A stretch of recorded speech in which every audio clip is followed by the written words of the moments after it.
Some people are a little bit worked up about where Colorado ranked in the latest college football playoff rankings. I'm here to tell you why it doesn't matter, and they are still on a perfect path to the playoff.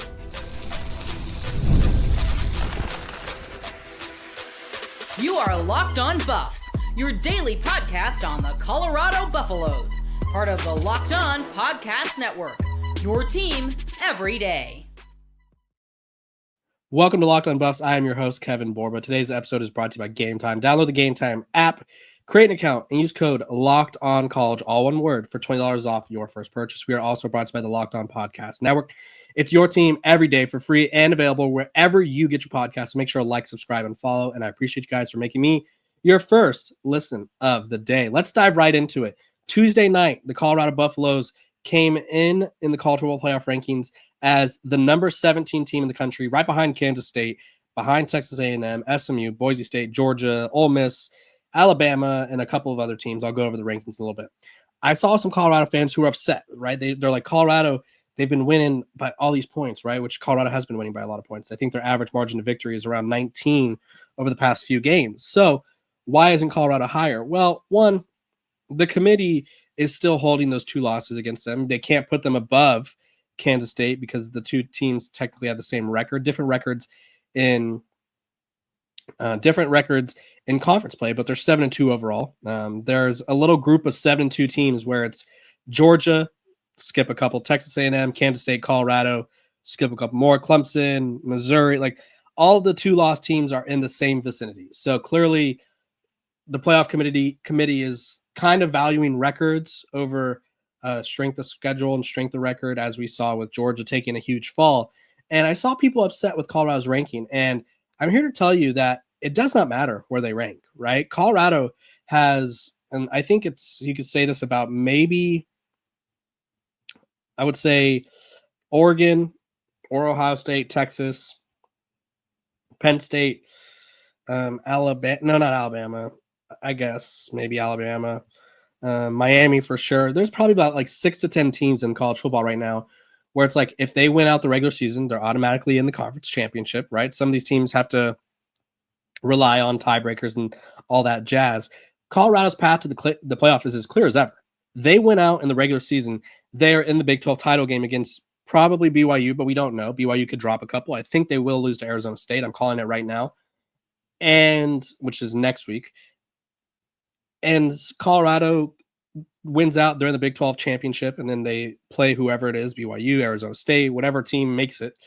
And they win that game, and then in the playoff, right? There's no easier path than just winning out and being in, right? Some teams like Alabama or some teams like a Georgia or a Texas A&M, maybe even a Washington State who's not in a conference, Clemson, like they have to win out, hope for the best in terms of other things happening around them to get into their conference title game. Washington State isn't even in a conference really that they can play for a title game in. So there's teams out there that have much more difficult paths in the sense of they could do everything they need to do and still not make a conference title game and therefore be held out of the college football playoffs. So Colorado being at 17 doesn't really matter.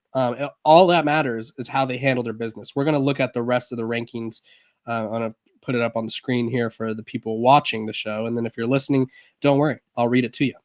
So we start off with Oregon, Ohio State, Texas, and Penn State. So two, obviously, Big Ten teams, or excuse me, 3 Big Ten teams in the top 4, 4 Big Ten teams in the top 5 with Indiana.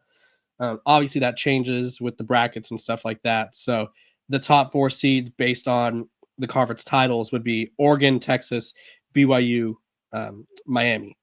And then Boise State would be the group of 5 champions. So moving on, it's BYU, Tennessee, Notre Dame at 8, Miami at 9, Alabama at 10, Ole Miss at 11, Georgia at 12, who fell from the top 3.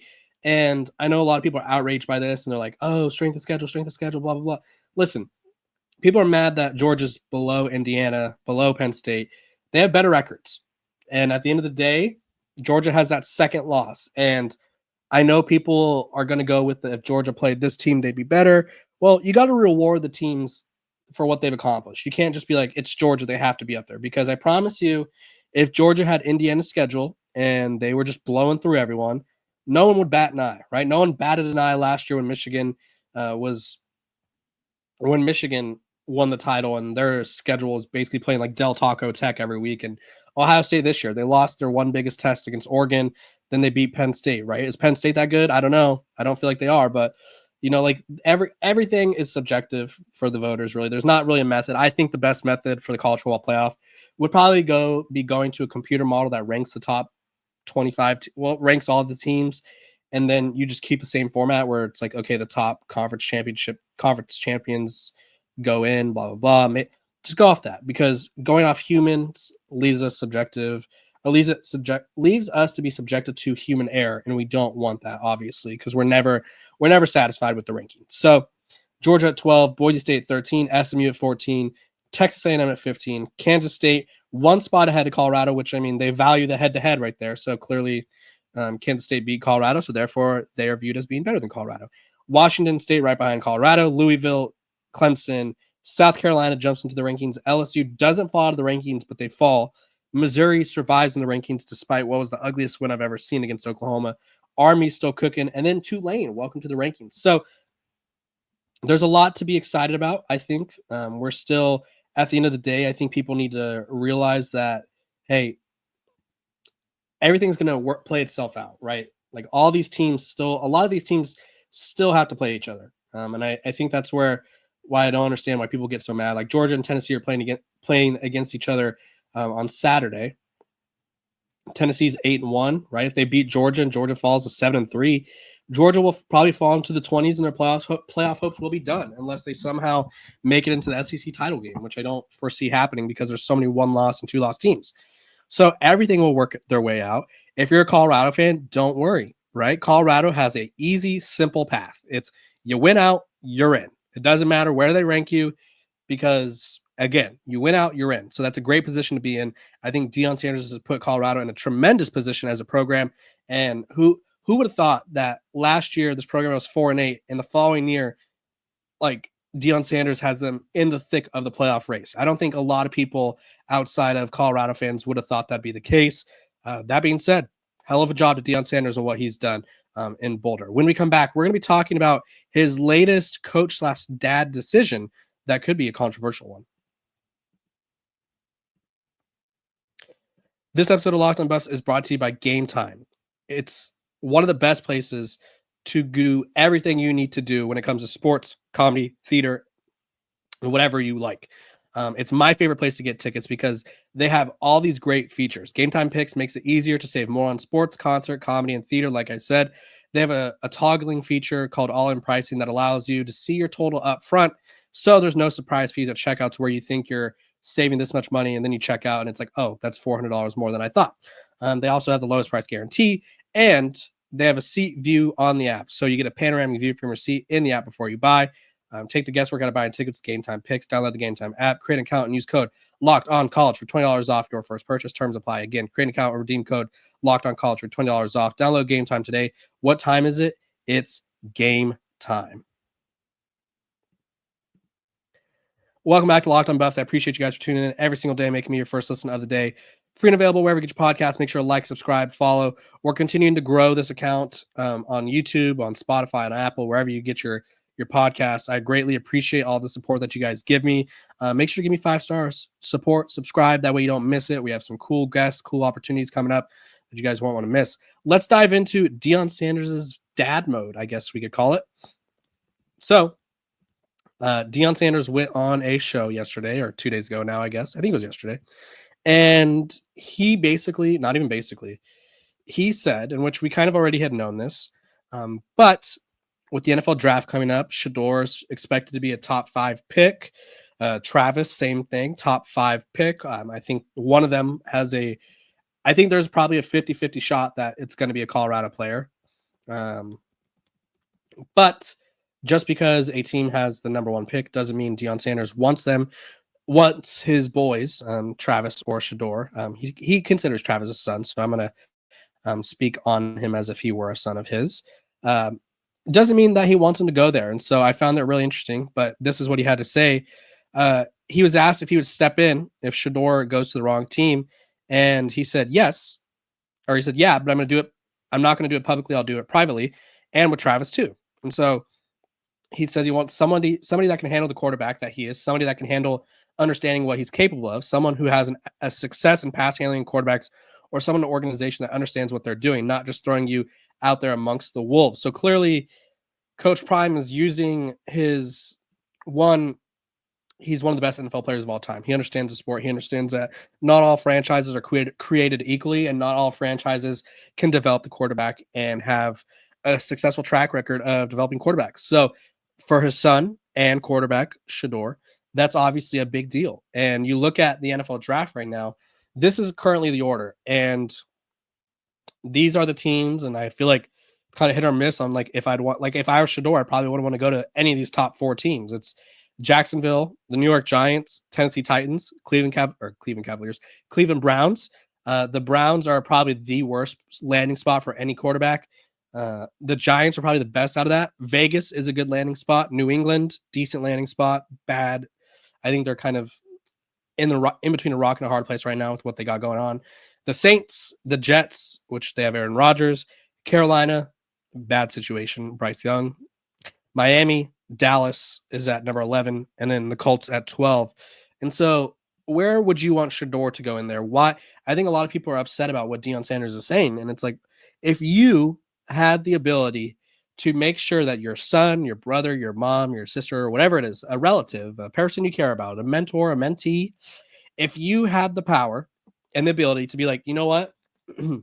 I want them to be in the best case scenario, and I actually have a say in that. Why would you not?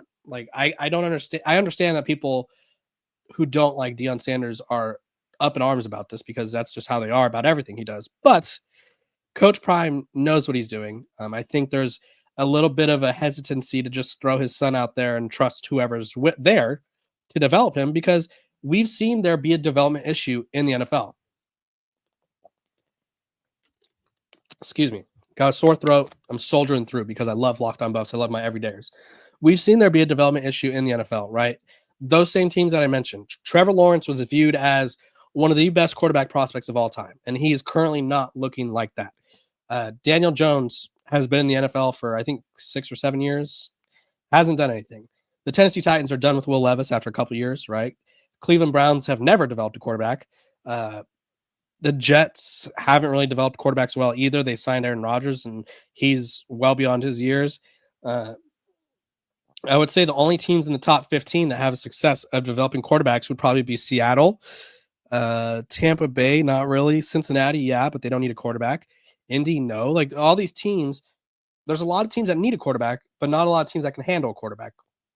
And so for Coach Prime to be in dad mode and coach mode and have this power to sort of make sure that his son ends up in a good position, I don't understand why people are mad at that. I would want to put my kid in the best position possible if I could, if I had kids, and I'd want my parents to do the same for me, and I feel like they have. So I just don't understand the vitriol. I don't understand the sort of like animosity about this idea. Like Eli Manning did it, right? John Elway kind of did it. So we just have to figure out a way to accept it because it's probably going to happen. I think they've made it clear that if there's a team that they wanted to go to, excuse me, I think it'd probably be the Raiders. I feel like that's the one team that they've been very public about. So that's it. It is what it is, right? People just have to get over it. So that's my take on it. If you can, do it. If you can't, oh well. Be in a position to do it, and you won't be mad about it. When we come back, we're going to be talking about the latest update on Utah's quarterback situation as they are taking on the Buffs this weekend, and it is not looking good. This episode of Locked On Buffs is brought to you by our sponsors over at FanDuel. Get ready to tackle the NFL action with FanDuel, America's #1 sportsbook. Because right now, new customers can bet $5 and get $150 in bonus bets if you win. The FanDuel Sportsbook app gives you everything you need to place live bets on the NFL all in one place. So when you get a hunch in the middle of the game, you can check out the latest stats, view live play-by-play, and so much more on the same page where you place your bets. Just visit FanDuel.com to join today. You'll get started with $150 in bonus bets if you win your first $5 bet. That's FanDuel.com. Never waste a hunch and make every moment more with FanDuel, an official sportsbook partner of the NFL. Welcome back to Locked On Buffs. I appreciate you guys for tuning in every single day, making me your first listen of the day. We're free and available wherever you get your podcasts, so make sure to like, subscribe, and follow. I appreciate all the support that you guys give me. You guys help me grow the show. You guys help me make the show possible. And so let's just talk about what's been going on with the Utah Utes situation, right? The Utah Utes are a team that, quick little water break here, a team that came into the year as the projected Big 12 favorite. I thought they'd win the Big 12. I think most people thought they'd win the Big 12, right? They had an elite defense that was returning a lot of key players. They had a quarterback that, when healthy, is one of the better college quarterbacks. I'm not saying he's like the most talented. He's not better than Shedeur. He's not better than Cam Ward, but he's one of the best college quarterbacks, which I feel like there's a difference between being the best quarterback and a really good college quarterback, and he falls into that category. They were getting an elite tight end back in Brant Keithy, and then they were also they have one of the best coaches in college football history in Kyle Whittingham, and he said that this team is really good. And so I think a lot of people thought they'd be really good. They had a lot of injury issues again. Clearly they had some sort of issue with their training program or bad luck with the injury gods of football. I don't know who's in charge of all these injuries, but Utah is having some bad luck. So this is how it goes for them. Cam Rising gets injured week 2, misses a few weeks, returns, looks terrible, gets injured again, though, and is out for the rest of the season. So then Utah had turned to Isaac Wilson. He's the younger brother of Zach Wilson, if you didn't know. And he was playing in Cam Rising's absence. He kind of does all right? Wins a game, keeps him close in a couple, but doesn't really play that well.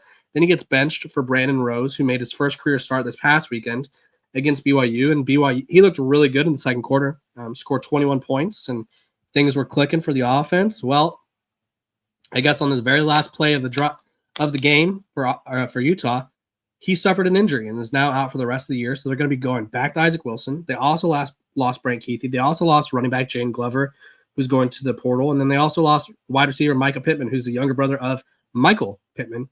So this Utah team is looking pretty rough and beat up right now. And so to tell you guys about Isaac Wilson is a true freshman, 4-star, who I think has a lot of potential, but I don't think he was ready to play right now. We'll just put it that way. He's thrown for 1,200 yards exactly, completed 55% of his passes, 8 touchdowns, 8 picks, sacked 14 times. For reference, Shedeur Sanders has been sacked 28 times, so twice as much. But when you consider how bad Colorado's pass protection was and has been at times, Isaac Wilson's not the best at avoiding the rush. So he's a young gunslinger who gets nervous in the pocket, holds onto the ball for too long. Colorado is has one of the best pass rushes in college football. So that bad time to hold on to the ball. He's a little indecisive. He will force a couple throws, and it's going to hurt him. It will. And so this Colorado defense is probably licking their chops because they're like, yes, because this kid's going to get picked off. And I fully expect Colorado to win big. I already projected, which you guys will see tomorrow on our Locked On crossover with Locked On Utes' host JT Wishersill. I projected a 35-10 victory for Colorado. I expect this to be a blowout. Colorado's defense is really good, but their quarterback and offensive situation are just not good enough to sort of keep them in contention or keep them in the game. Well, they're not contending for anything, but keep them in the game. I think that's sort of the hard part when you have so many injury issues and sort of don't have anything to play with. It's like, okay, why would I pick you? Why would I trust you? And if they keep this game close, it's because the defense, right? The defense forces an error on Shedeur Sanders, maybe a pick 6, maybe a fumble or something sets them up in plus field position. But this Utah team has no business beating Colorado.